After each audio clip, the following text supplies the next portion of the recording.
વિદ્યાર્થી મિત્રો, હું છું Jagdish Kapuriya, Doctor Subhash Technical Campus. આપણે યુનિટ 2 કોન્સેપ્ટ ઓફ ઇલેક્ટ્રોકેમિસ્ટ્રી એમાં એમની વાત કરતા હતા, એન્જિનિયરિંગ કેમિસ્ટ્રીની, જે ઇલેક્ટ્રિકલ એન્જિનિયરિંગ ડિપ્લોમા ઇલેક્ટ્રિકલ એન્જિનિયરિંગના સ્ટુડન્ટને છે એ આવતી હોય છે આ સબ્જેક્ટ. તો યુનિટ 2માં આપણે જુદા જુદા લેક્ચર્સ જોયા. એમાં આગળનો જે લેક્ચર્સ હતો એ હતું redox reaction, types of electrolytes and redox reaction. આ જોયું.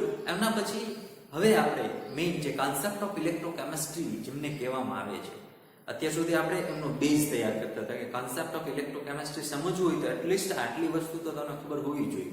આરએનએસનો આયનીકરણનો સિદ્ધાંત, degree of ionization, factor affecting on degree of ionization, equilibrium constant Kw, pH scale, application of pH, buffer solution, types of buffer solution, mechanism of buffer solution, application of buffer solution. Then we have learned types of electron and redox reaction. Redox reaction આ યુનિટમાં નથી આવતી, આમના પછીના યુનિટમાં આવે છે. આમ છતાં આપણે અહીંયા લીધેલી છે. એનું કારણ છે કે હવે જે આપણે ભણવાના છીએ ત્યાં ક્યાંક ને ક્યાંક રેડોક્સ રિએક્શન થાય છે. કોઈ પણ ધાતુ જ્યારે હવાના સંપર્કમાં આવે છે ત્યારે ધાતુનું ઓક્સિડેશન થાય છે અને હવામાં રહેલા ઓક્સિજનનું રિડક્શન થાય છે. એટલે ધાતુ 2 ઇલેક્ટ્રોન મુક્ત કરી અને હવામાંના ઓક્સિજનને આપે છે અને બંને આયન સ્વરૂપમાં રૂપાંતરિત થાય છે.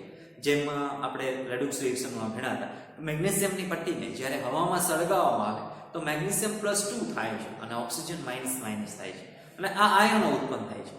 અને ત્યારે આપણે એવું કીધું કે જે ધાતુનું ઓક્સિડેશન થતું એમનું હંમેશા ક્ષારણ થાય. તો એક ક્ષારણનો યુનિટ આપણે આમના પછીનો યુનિટ છે. પણ જે ક્ષારણ થાય છે તો ક્યાંક ને ક્યાંક વિદ્યુત પ્રવાહનું વહન પણ થાય છે. કંઈક એનર્જી લૂઝ થાય છે, કંઈક વસ્તુ લૂઝ થાય છે તો કંઈક નવું બને છે. આ ઉર્જાનો સાર્વત્રિક નિયમ જે છે, યુનિવર્સલ લો ઓફ એનર્જી, એ પણ અહીંયા એપ્લાય થઈ છે કે કંઈ પણ દૂર થતું નથી, હટતું નથી, એક સ્વરૂપમાંથી બીજા સ્વરૂપમાં રૂપાંતરિત થાય છે. તો એ જે રેડોક્સ રિએક્શન હતી કે જેમાં એક ભાગમાં રિડક્શન થતું હતું, બીજા ભાગમાં ઓક્સિડેશન થતું હતું અને કમ્પ્લીટ જે રિએક્શન છે એમને આપણે રેડોક્સ રિએક્શન કીધી છે. તો આવી જ રેડોક્સ રિએક્શન જ્યારે કોન્સેપ્ટ ઓફ ઇલેક્ટ્રોકેમિસ્ટ્રી એપ્લાય કરીએ કે વિદ્યુત રસાયણ જે રસાયણ છે એમાંથી ક્યાંક ને ક્યાંક આપણે વિદ્યુત સેપરેટ કરવું છે, ઇલેક્ટ્રિસિટી છે સેપરેટ કરવી છે from the solution, concentrated solution, તો કેવી રીતે થઈ શકે એમના માટેનો જે કોન્સેપ્ટ છે એ છે ઇલેક્ટ્રોકેમિકલ સેલ. તો આજે આપણે construction and working of electrochemical cell છે ભણવાનું છે. એટલે કે ઇલેક્ટ્રોકેમિકલ સેલ ને ગુજરાતીમાં વિદ્યુત રાસાયણિક કોષ કહેવામાં આવે છે. તો એમની રચના અને કાર્યો છે જોવાનું છે. એમની ડેફિનેશન સૌપ્રથમ આપણે જોશું. એમની એક ફિગર છે ઇલેક્ટ્રોકેમિકલ સેલ. એમાં જે ઝિંક અને કોપરની જે પટ્ટી છે એ બંને ઇલેક્ટ્રોડ છે, એક એનોડ છે, second one is a cathode છે. જ્યારે વિદ્યુત પ્રવાહ પસાર કરવામાં આવે તો વિદ્યુત પ્રવાહનું વહન થાય છે, એ આપણે એમીટર કે ગેલ્વેનોમીટર દ્વારા માપી શકીએ. બંને બાજુ જે ઇનબેલેન્સ જનરેટ થાય છે તો એમના માટે આપણે એક ક્ષાર સેતુ મૂકીએ છીએ.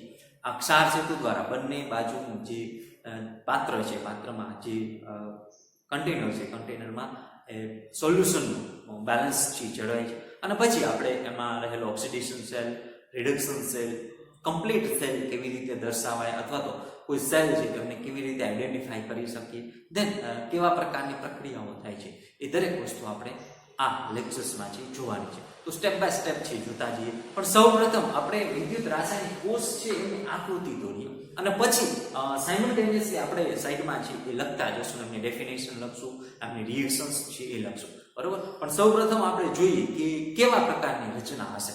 તો ઇલેક્ટ્રોકેમિકલ સેલ છે એમાં 2 પાત્ર છે, મુખ્ય 2 પાત્રો. આમ તો એન્જિનિયરિંગ કેમિસ્ટ્રીની બુક તમે જોઈ હશે તો એમાં ફ્રન્ટ પેજ ઉપર જ ઇલેક્ટ્રોકેમિકલ સેલ છે દોરેલો છે. તો 2 પાત્ર લીધેલા છે, 2 કન્ટેનર્સ આવે, બરોબર. આ 2 પાત્રો લઈએ, સમજી લો કે આ 2 પાત્ર છે.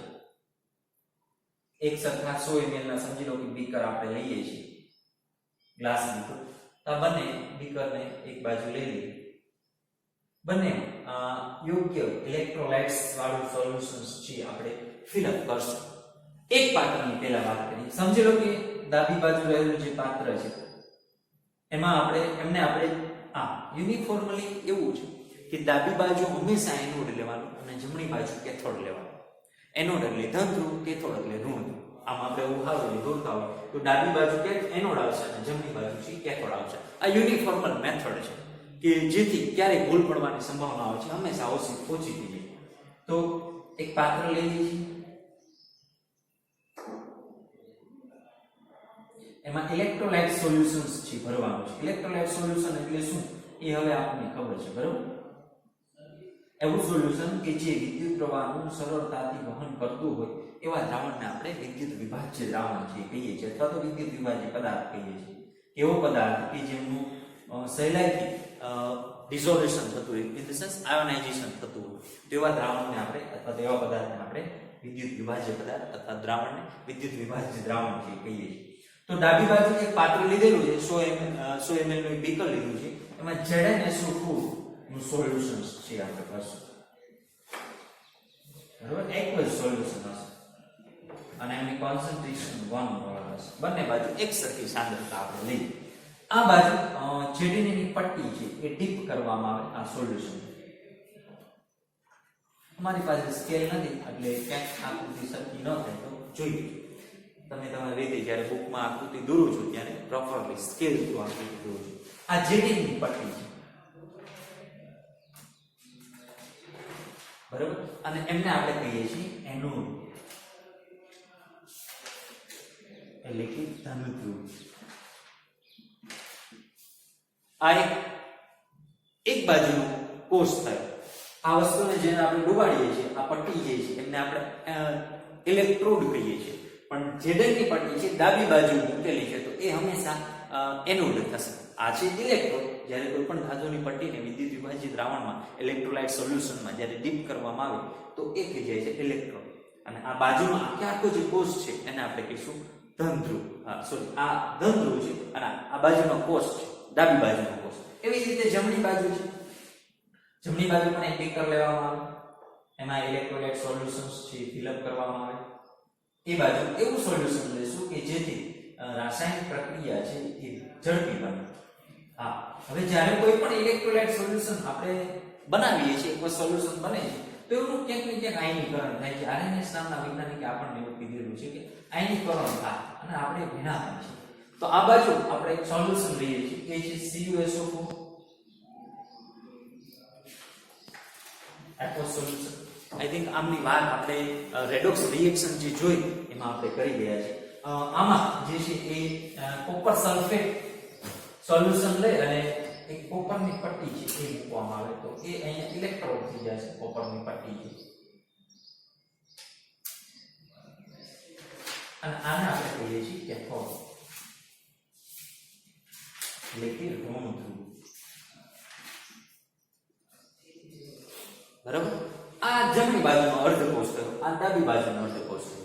હવે જ્યારે કોઈ પણ ઇલેક્ટ્રોલાઇટ સોલ્યુશન આમાં છે તો એનો મતલબ એવો છે કે Zn +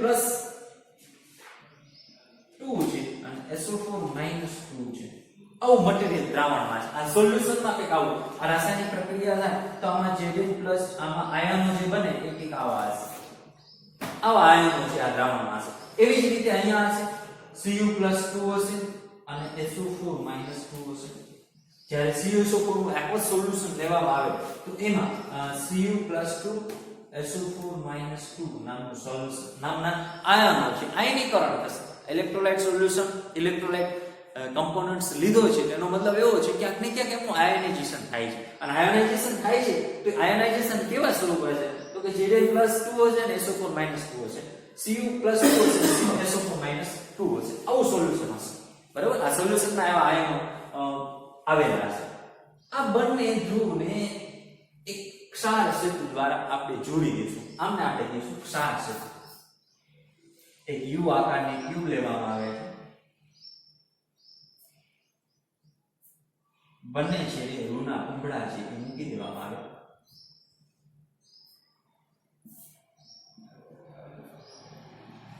જેથી એ ઋણના કુંભળા અથવા તો ગ્લાસુર લઈ લો કે જેમાંથી આયનો છે સરળતાથી પાસ થઈ શકે.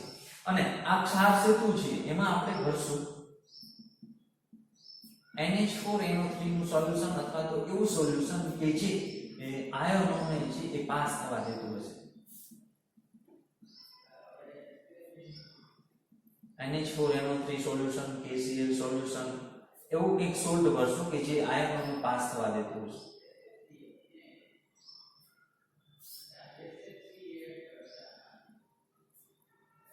યુ આકારની એક કાચની નળી હશે અને આપણે આપણે કહીશું ક્ષાર સેતુ એટલે કે સોલ્ટ બ્રિજ.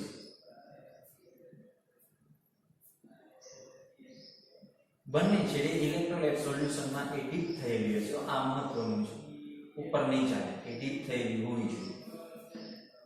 આને આપણે કહીએ છીએ સોલ્ટ બ્રિજ.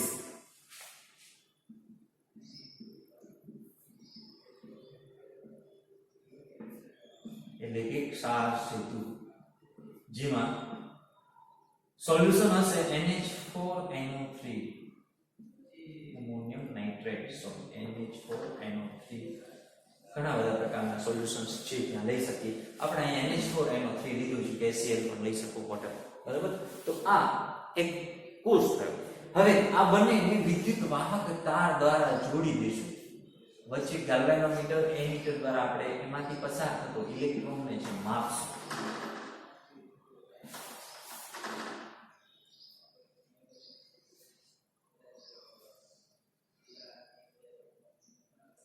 ગેલ્વેનોમીટર એમીટર વોટર. ઇલેક્ટ્રોનનો પ્રવાહ હંમેશા આવો હશે. બરાબર, પણ જ્યારે આપણે વાત કરીએ છીએ કે ઇલેક્ટ્રોનનો પ્રવાહ વહન પામે છે તો એનો મતલબ એવો છે કે ક્યાંક ને ક્યાંક આ છે એ નેગેટિવ ઇલેક્ટ્રોન થશે અને આ જે છે કેથોડ છે આ પોઝિટિવ ઇલેક્ટ્રોન થશે. કઈ વાતમાં? તો આપણે એવું કીધું આગળ કે દ્રાવણોમાં વિદ્યુત પ્રવાહ છે એ ઇલેક્ટ્રોન દ્વારા વહન પામે છે, પણ ક્યાંક ને ક્યાંક આયનો છે જવાબદાર છે. તો four the electrochemical cell this is a negative electron and this is a positive electron. એટલે કે ઇલેક્ટ્રોકેમિકલ સેલ માટે એ વસ્તુ આખી ઊંધી છે. અહીંયા વિદ્યુત પ્રવાહનું વહન થાય છે પણ ક્યાંક ને ક્યાંક આયનો જવાબદાર છે. જનરલી કેવું હોય છે તો કે આ જે એનોડ છે અને આ કેથોડ છે, પણ ઇલેક્ટ્રોકેમિકલ સેલમાં this is a negative electron, this is a positive electron. આપણે એવું આગળ કંઈ જોવું નથી. આપણે આને એનોડ કહીશું અને આને કેથોડ કહીશું. બરોબર, આ થયો ઇલેક્ટ્રોકેમિકલ સેલ. અહીંયા એક સ્વિચ રાખશું. બરોબર, વિદ્યુત વાહક તારથી જ્યારે રાસાયણિક પ્રક્રિયા ચાલુ કરવામાં આવે ત્યારે ધીમે ધીમે Zn નું ખવાણ થતું જશે. એટલે કે Zn ઉપર ઓક્સિડેશન પ્રક્રિયા થશે અને કોપર ઉપર રિડક્શન પ્રક્રિયા થશે અને સતત વિદ્યુત પ્રવાહ છે અહીંયા દેખાતો જશે. એ વિદ્યુત પ્રવાહને આપણે કલેક્ટ કરી લઈએ તો એ થયું રસાયણ ઉર્જાનું વિદ્યુત ઉર્જામાં રૂપાંતર. એ કોન્સેપ્ટ ઓફ ઇલેક્ટ્રોકેમિસ્ટ્રી છે કે જેના દ્વારા આયનોનું રૂપાંતરણ આપણે વિદ્યુત પ્રવાહમાં કરીએ છીએ. જેમાં આપણે ઘણા બધા બેટરીઝ છે જોઈ શકીએ છીએ. મોબાઈલ્સની બેટરી હોય, ઘડિયાળ હોય, રિસ્ટ વોચ હોય, અથવા તો દિવાલ ઘડિયાળ હોય, રિમોટ કંટ્રોલ વોટર, ત્યાં જે વપરાતા સેલ છે, કેમેરાઓ છે, લિથિયમ આયન બેટરી છે, ઝિંક કેડમિયમ બેટરી છે, વાહનોમાં વપરાતી બેટરી, દરેક પ્રકારની બેટરીઝમાં ક્યાંક ને ક્યાંક આવા પ્રકારની રચના છે. નો ડાઉટ કે ધાતુ અલગ અલગ હશે, સોલ્યુશન અલગ અલગ હશે, પણ કામ આવા પ્રકારનું છે કે બે પ્રકારના ધ્રુવો છે, ધન ધ્રુવ છે, બીજું છે ઋણ ધ્રુવ છે. ધન ધ્રુવમાંથી વિદ્યુત પ્રવાહ છે એમની ઉપર ઓક્સિડેશન થાય છે, ઋણ ધ્રુવ ઉપર રિડક્શન થાય છે અને સતત વિદ્યુત પ્રવાહનું વહન છે ચાલુ રહે છે. ક્યાં સુધી? તો કે જ્યાં સુધી આ બેલેન્સ છે પૂરું થઈ જાય ત્યાં સુધી. એક વખત કોન્સન્ટ્રેશન પૂરી થઈ જાય છે, ધાતુ પૂરું થઈ જાય છે, ત્યાં સુધી રાસાયણિક પ્રક્રિયા છે ચાલુ રહેશે. પછી આપણે રિફિલ કરાવવી પડે. ઓકે, તો આ થયું વિદ્યુત રાસાયણિક કોષ એટલે કે ઇલેક્ટ્રોકેમિકલ સેલ, જેમાં આ બાજુને આપણે કહીશું ડાબી બાજુનો અર્ધકોષ, ડાબી બાજુનો અર્ધકોષ,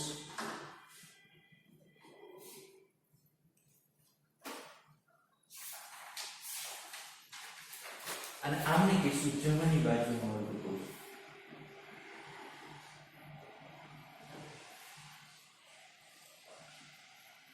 left hand side half cell, right hand side half cell. ડાબી બાજુનો અર્ધકોષ, જમણી બાજુનો અર્ધકોષ, half cell. Left hand side half cell, right hand side half cell.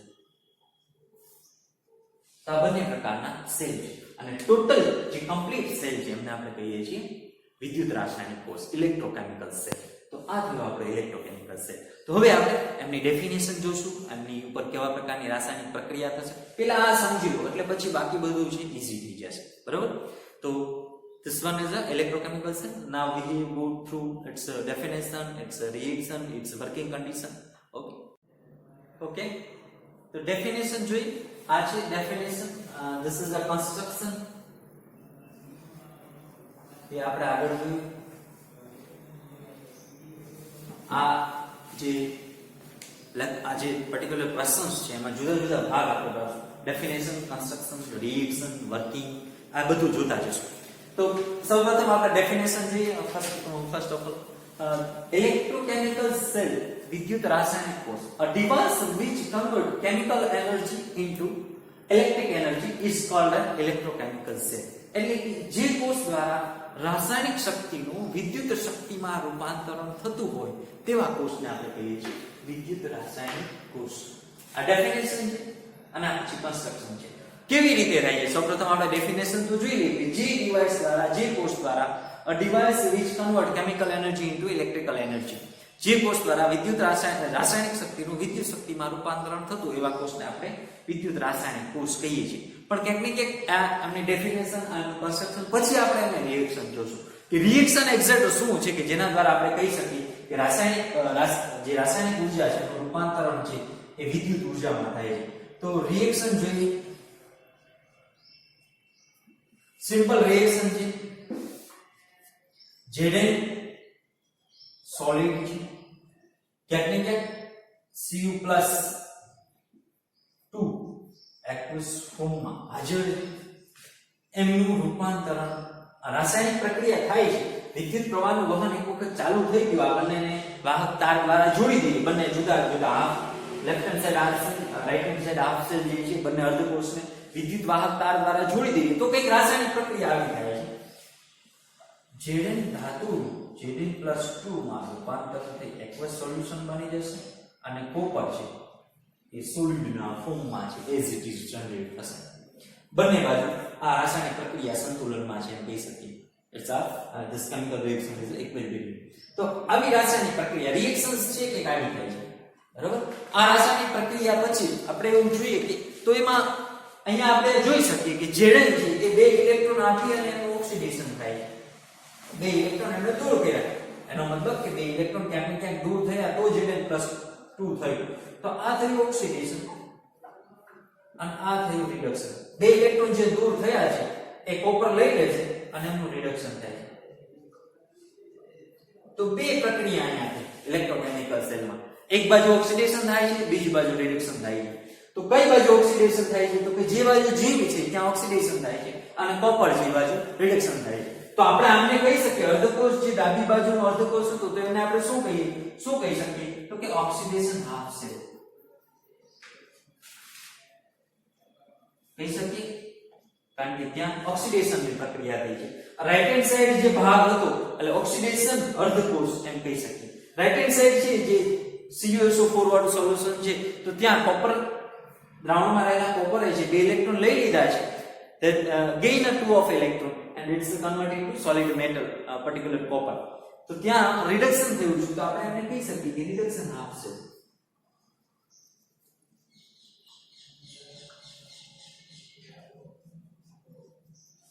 તો બંને પ્રક્રિયા થઈ તો આખી પ્રક્રિયાને આપણે કહીએ છીએ રેડોક્સ રિએક્શન, જે આપણે આગળ જોયું. તો ત્યાં ક્યાંક રેડોક્સ રિએક્શન થાય છે અને રાસાયણિક ઉર્જાનું વિદ્યુત ઉર્જામાં રૂપાંતરણ થાય છે. હવે જોઈએ વર્કિંગ કેવી રીતે એ કામ કરે છે. પણ એમની પહેલા જોઈએ કે હાફ સેલ ને કેવી રીતે દર્શાવી શકીએ, જે પર્ટિક્યુલર ઓક્સિડેશન હાફ સેલ છે, રિડક્શન હાફ સેલ છે એમને કેવી રીતે દર્શાવી શકીએ, અને પછી કમ્પ્લીટ સેલ છે એમને કેવી રીતે દર્શાવી શકીએ. તો ખાસ અહીંયા હું લખાણ જે વધુ નથી કરતો, તમે તમારા રીતે છે જોઈ લેજો. વર્કિંગ અને પર્ટિક્યુલર હાફ સેલ બતાવી દઉં, બરોબર.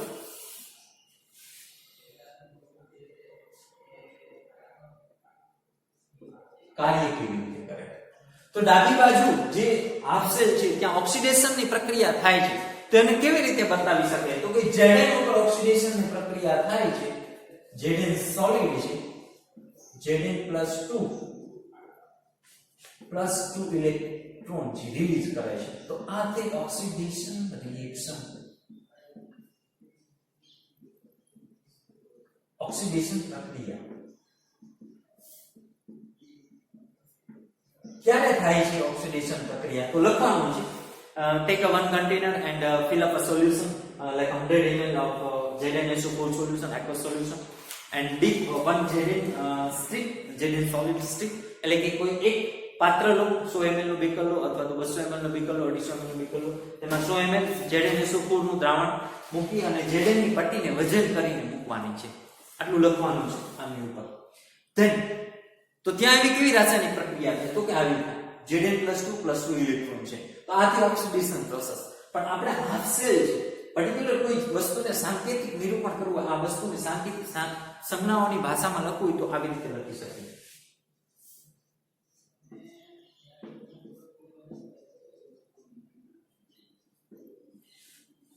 1 મોલ 25 ડિગ્રી સેલ્સિયસ તાપમાન, એક વાતાવરણ દબાણ, 1 મોલ સોલ્યુશન. તો આ છે ઓક્સિડેશન હાફ સેલ. આ ઓક્સિડેશન પ્રક્રિયા છે અને આ ઓક્સિડેશન હાફ સેલ છે.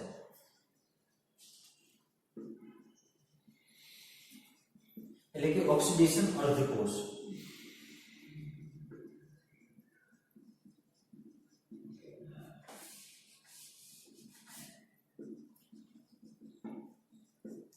આ જે ભાગ છે, આટલો ભાગ, એમને આવી રીતે બતાવી શકો તમે. કેવી રીતે? તો કે આવી રીતે. શું બતાવ્યું? તો કે Zn છે એનું રૂપાંતરણ Zn+2 માં થાય છે, તો એ થયો ઓક્સિડેશન હાફ સેલ.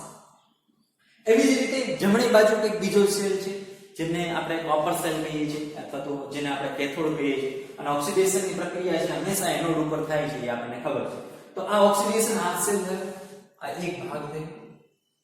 એવી રીતે એક બીજો ભાગ છે જ્યાં રિડક્શનની પ્રક્રિયા થાય છે, જેમ કે કોપર છે એ +2 દ્રાવણમાં હાજર છે અને બીજી બાજુથી ઇલેક્ટ્રોન જે આવે છે એને લઈ અને કોપર સોલિડ ફોર્મમાં જનરેટ થાય છે.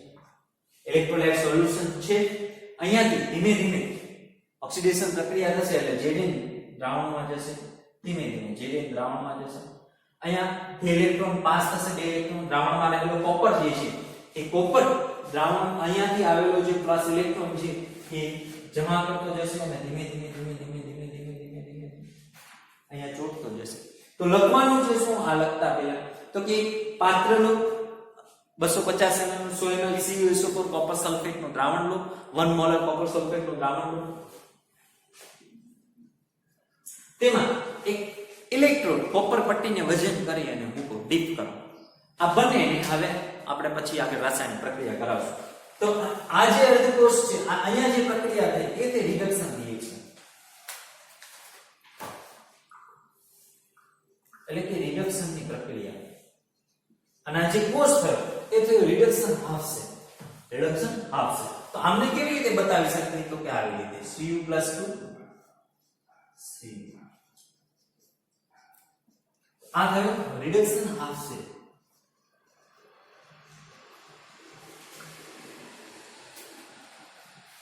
એટલે કે રિડક્શન અર્ધકોષ.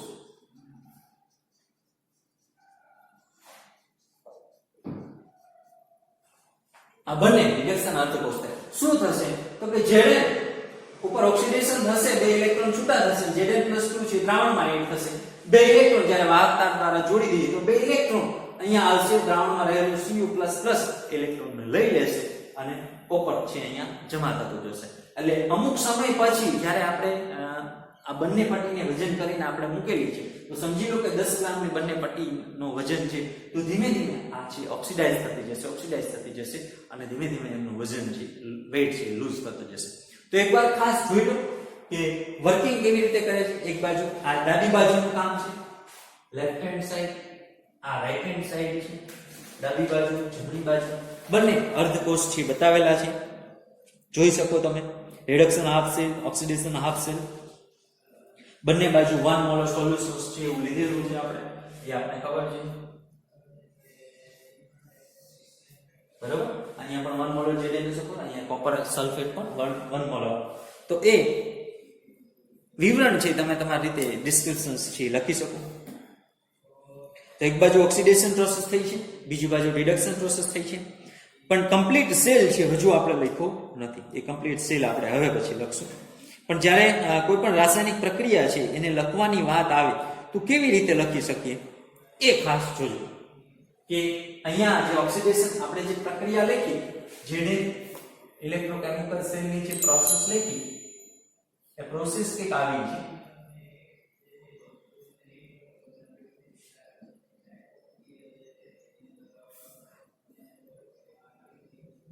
કે Zn નું ઓક્સિડેશન થાય છે અને કોપર નું રિડક્શન થાય છે. ઓક્સિડેશન થાય છે તો બે ઇલેક્ટ્રોન છૂટા પડે છે, રિડક્શન થાય છે તો બે ઇલેક્ટ્રોન છે એક્સેપ્ટ કરે છે. Two electron are gained from reduction reaction and two electron will be released from the oxidation reaction. તો હવે આપણે હાફ સેલ સંજ્ઞાઓમાં બતાવવું હોય તો કેવી રીતે બતાવી શકીએ? તો આવી રીતે જે ઊભો લીટો છે એને આડો મૂકી દો, બે ઇલેક્ટ્રોન ને બતાવવાની કઈ જરૂર છે નહીં, અહીંયા આપણે બતાવી દીધા. જે ઊભો લીટો છે એને આડો મૂકી દો, Cu+2 Cu1 મોડલ સોલ્યુશન્સ છે એ લીધેલું છે એટલા માટે આપણે કહી શકીએ.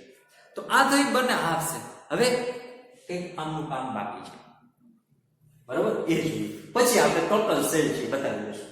તો ક્ષાર સેતુનું કામ છે હવે ચાલુ થાય છે. એક વખત Zn ઝીંક છે એ દ્રાવણમાં આવતા જશે દ્રાવણમાં, અને અહીંયા ઇલેક્ટ્રોન આવી જશે, કોપર છે અહીંયા જમા થતા જશે, તો ધીમે ધીમે આનું ખવાણ ચાલુ થઈ જશે. આ પટ્ટી છે ધીમે ધીમે ખવાવા માંડશે. તો શું થશે? જેમ Zn અહીંયા આવશે તો દ્રાવણમાં રહેલા SO4 સાથે રાસાયણિક પ્રક્રિયા કરી એનું રૂપાંતરણ શેમાં થશે? તો કે ZnSO4 માં થશે. અહીંયા Zn વધારાના છે, દ્રાવણમાં SO4- છે, તો શું થશે? તો કે Zn એની સાથે જોડાઈ ZnSO4 માં રૂપાંતરણ ચાલુ થઈ જશે. પણ અને અહીંયા શું થશે? તો કે કોપર ઇલેક્ટ્રોન લઈ અને કોપરની જે પટ્ટી છે એની સાથે ચોટી જશે. લાઈક ટુ લાઈક એટ્રેક્શન થઈ અને એમની સાથે ચોટી જશે. ઇલેક્ટ્રોન અહીંયા છે તો કોપર ઇલેક્ટ્રોન પાસે જઈને ત્યાં એસ્ટાબ્લિશમેન્ટ થઈ જશે, ત્યાં સ્થાપિત થઈ જશે. પણ અહીંયા SO4 નો વધારો થશે, અહીંયા SO4 ઘટશે, ત્યારથી આપણું કામ સોલ્ટ બ્રિજનું ચાલુ થશે. અહીંયા રહેલો SO4 છે એ SO4 છે એ સોલ્ટ બ્રિજ દ્વારા SO4 ના જે આયનો છે સોલ્ટ બ્રિજ દ્વારા આ બાજુ આવશે, સતત આ બાજુ આવશે. અહીંયાના જે વધારાના જેટલા રાસાયણિક પ્રક્રિયા સંતુલનમાં છે આપણને ખબર છે, જેટલા SO4 અહીંયા વપરાયેલા છે એટલા જ SO4 અહીંયા ફ્રી થયા છે. કારણ કે Zn+2 જેટલા SO4 વાપરે છે એટલે SO4 છે એમાંથી Cu દૂર થઈને SO4 રિલીઝ થાય છે. એટલે જે SO4 વધે છે સલ્ફેટ આયન એ બધા ક્ષાર સેતુ દ્વારા અહીંયા આવશે અને રાસાયણિક રીતે પ્રક્રિયા છે સંતુલનમાં રહેશે અને બંને બાજુ ક્ષારનું પણ સંતુલન થશે. હવે Zn+SO4 જેમ અહીંયા વધારે વપરાશે, વધારે ખવાશે, વધારે ઇલેક્ટ્રિસિટી જનરેટ થશે, વધારે અહીંયા કોપર છે જમા થશે. આ જ રાસાયણિક પ્રક્રિયાનો ઘણી બધી રીતે ઉપયોગ થઈ શકે. તો એ કામ હતું સોલ્ટ બ્રિજનું. પણ હવે આખો સેલ, હવે સમજી લો કે આ આકૃતિ છે, મારે કોઈ એક પર્ટિક્યુલર લેંગ્વેજમાં જેને આપણે રસાયણશાસ્ત્રની ભાષામાં આપણે સંજ્ઞાઓ દ્વારા બતાવ્યું તો કેવી રીતે બતાવી શકીએ? તો આ બંને સેલ છે, ડાબી બાજુના અર્ધકોષની ડાબી બાજુ અને જમણી બાજુના અર્ધકોષની જમણી બાજુ મૂકી દેવાનું. બરાબર? આ ડાબી બાજુનો અર્ધકોષ શું હતો આપણને ખબર છે, એક આવો, અને જમણી બાજુનો અર્ધકોષ કંઈક આવો.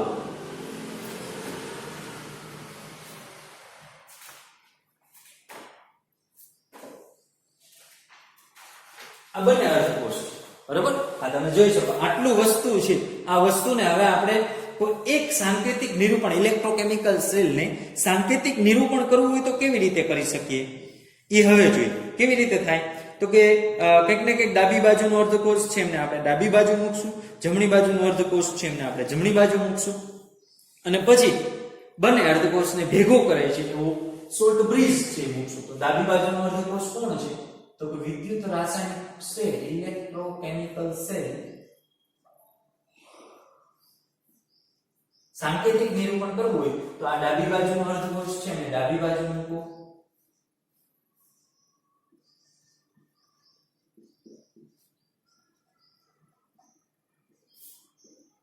One mall. જમણી બાજુનો જે અર્ધકોષ છે એમની જમણી બાજુ મૂકો,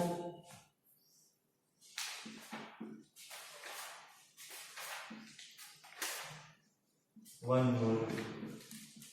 આ બાજુ ડાબી બાજુનો અર્ધકોષ આ લખેલું હોય તેનો મતલબ એવો છે કે Zn+SO4 નું દ્રાવણ છે અને એમાં Zn ની પટ્ટી છે ડીપ કરેલી છે, બરાબર?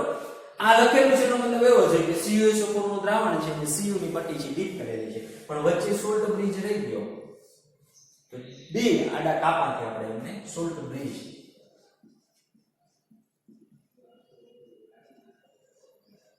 એટલે ક્ષાર સેતુ દર્શાવી શકીએ. આ શું થયું? તો કે ઓક્સિડેશન હાફ સેલ. અહીંયા ઓક્સિડેશન ની પ્રક્રિયા થાય છે એટલે ઓક્સિડેશન હાફ સેલ. રિડક્શન ની પ્રક્રિયા થાય છે એટલે reduction half cell.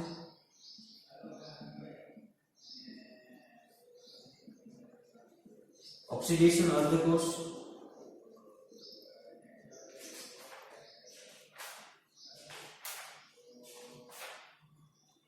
Reduction of the કોષ.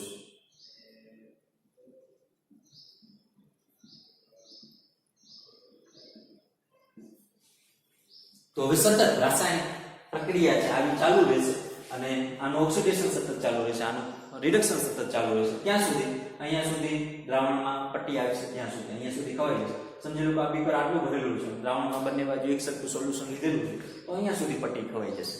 બરાબર? જ્યાં સુધી ઝેડેન છે એ સોલ્યુશનમાં ડીપ થયેલો છે ત્યાં સુધી રાસાયણિક પ્રક્રિયા છે સતત ચાલુ રહેશે. આ ઘટનાને આપણે ક્ષારણ પણ કહીએ છીએ. એ યુનિટ 3 માં આપણે જોઈશું કે ક્ષારણ શું કામ કહેવાય. કે કોઈ એક બાજુ ઓક્સિડેશન થાય છે ધાતુનું તો એ હંમેશા ખવાતી જાય છે. ધીમે ધીમે છે જે મેટલ છે એનું વેઇટ છે લૂઝ કરે છે. વેઇટ લૂઝ કરે છે એનો મતલબ એ ખવાય છે, કોરુઝ થાય છે. કોરુઝ થાય છે એટલે ક્ષારણ થાય છે. બરાબર? તો આ અહીંયા કંઈક ને કંઈક વિદ્યુત પ્રવાહનું વહન આ બાજુ છે, આયનોનું વહન દ્વારા આયનોનું વહન આમ છે, એટલા માટે આપણે આમને નેગેટિવ ઇલેક્ટ્રોડ પણ કહીએ છીએ, આ પોઝિટિવ ઇલેક્ટ્રોડ છે. પણ એક્ચ્યુઅલી આ ધન ધ્રુવ છે અને આ ઋણ ધ્રુવ છે. For the electrochemical cell electronegative, electropositive બંને વસ્તુ છે કહી શકીએ. પણ ઇલેક્ટ્રોકેમિકલ સેલમાં રાસાયણિક ઉર્જાનું વિદ્યુત ઉર્જામાં જ્યારે રૂપાંતરણ થાય છે ત્યારે વિદ્યુત ઉર્જા હંમેશા કોઈ એક બાજુ વહન પામે છે. બરાબર? અને એને આપણે ઇલેક્ટ્રોનના વહન દ્વારા સમજાવી ન શકીએ. ત્યાં આપણે ખરેખર આયનોનું વહન છે જોવાનું. તો આયનોનું વહન જે થાય છે એ ક્યાંક ને ક્યાંક આમ થતું હોય છે. એટલા માટે આ પોઝિટિવ ઇલેક્ટ્રોડ થશે અને આ નેગેટિવ ઇલેક્ટ્રોડ છે. પણ આપણે યાદ એ રાખવાનું છે કે કોપર છે હંમેશા ધન ધ્રુવ હોય, જ્યારે ઝીંક એમની સામે હોય ત્યારે, અને ઝીંક હંમેશા ઋણ ધ્રુવ હોય. એ ઇલેક્ટ્રોકેમિકલ સિરીઝ જ્યારે આપણે જોઈશું ત્યારે વધારે આઈડિયા આવશે. પણ આ થયો ઇલેક્ટ્રોકેમિકલ સેલ. પર્ટિક્યુલર આપણે આ ઇલેક્ટ્રોકેમિકલ સેલ છે કહીએ છીએ કે જેમાં ડાબી બાજુનો અર્ધકોષ, જમણી બાજુનો અર્ધકોષ અને વચ્ચે સોલ્ટ બ્રિજ છે મૂકેલો હશે. બંને બાજુ એક સરખી સાંદ્રતાવાળું સોલ્યુશન્સ છે લીધેલું છે. ડિસ્ક્રિપ્શન છે તમે તમારી રીતે લખી નાખજો કે રાસાયણિક પ્રક્રિયા જમણી બાજુ સમજી લો કે તમારા ઓક્સિડેશન હાફ સેલ છે લખો છો તો શું કામ લખો છો? સોલ્ટ બ્રિજ છે તો એનું વર્કિંગ કન્ડિશન શું છે? ઇંગ્લિશ વાળા ઇંગ્લિશની રીતે લખજો, ગુજરાતી વાળા ગુજરાતી રીતે, પણ તમારી ભાષામાં લખવાનું છે. એમાં પર્ટિક્યુલર એવું જરૂર નથી કે બુક્સની લેંગ્વેજ છે ફોલો કરો. કન્સ્ટ્રક્શન લખો ત્યારે લેવાનું છે take a one container and take a solution of 100 ml like ZnSO4 solution, 1 molar ZnSO4 solution, and dip the weighted Zn stick. And second one, take one container and a solution of CuSO4 and weighted CuSO4 stick. કોઈ એક બાજુ એક beaker લે, એમાં 100 ml નું દ્રાવણ, 100 ml ZnSO4 નું દ્રાવણ લે, જેની વજન કરેલી પટ્ટીને ડૂબાડો. આ થયું ડાબી બાજુનો અર્ધકોષ. એવી જ રીતે જમણી બાજુનો અર્ધકોષ. પછી બંને ઉપર રાસાયણિક પ્રક્રિયા થાય છે. રાસાયણિક પ્રક્રિયા થાય છે હાફ સેલ કેવી રીતે બતાવાય એ લખી નાખવાનું. પછી છેલ્લે ઇલેક્ટ્રોકેમિકલ સેલને સાંકેતિક નિરૂપણ કરવું હોય તો આવી રીતે આપણે બતાવી શકીએ. ઓકે વિદ્યાર્થી મિત્રો, કન્સેપ્ટ ઓફ ઇલેક્ટ્રોકેમિસ્ટ્રીમાં સૌથી વધારે અગત્યનો જો કોઈ ટોપિક હોય તો એ આ છે. આમના દ્વારા આપણે રાસાયણિક ઉર્જાનું વિદ્યુત ઉર્જામાં રૂપાંતરણ કરી શકીએ. ઘણી બધી રાસાયણિક પ્રક્રિયાઓ આપણી આજુબાજુ થતી હોય છે. તો આ રાસાયણિક ઉર્જાનું વિદ્યુત ઉર્જામાં કેવી રીતે રૂપાંતરણ કરવું, તો એમના માટે ઇલેક્ટ્રોકેમિકલ સેલ છે એ સૌથી અગત્યની બાબત છે.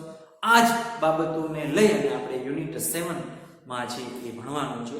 આ જ ક્યાંક ને ક્યાંક કેથોડિક રિએક્શન, એનોડિક રિએક્શન એટલે કે ઓક્સિડેશન રિએક્શન, રિડક્શન રિએક્શન થતી હશે. અને આ દરેકને સમજવા માટે આપણે ઇલેક્ટ્રોકેમિકલ સેલની જરૂર પડશે. તો ખાસ જોજો, ન સમજાય ત્યાં ખાસ પૂછજો. કંઈ એવું ઇસ્યુ હોય, ટોપિક હોય તો તમને યુટ્યુબ કોમેન્ટ બોક્સમાં પણ જાણી શકશો. વિડીયો ગમે તો ખાસ લાઈક કરજો, શેર કરજો તમારા મિત્રો જોડે, તમારા કલીગ્સ જોડે.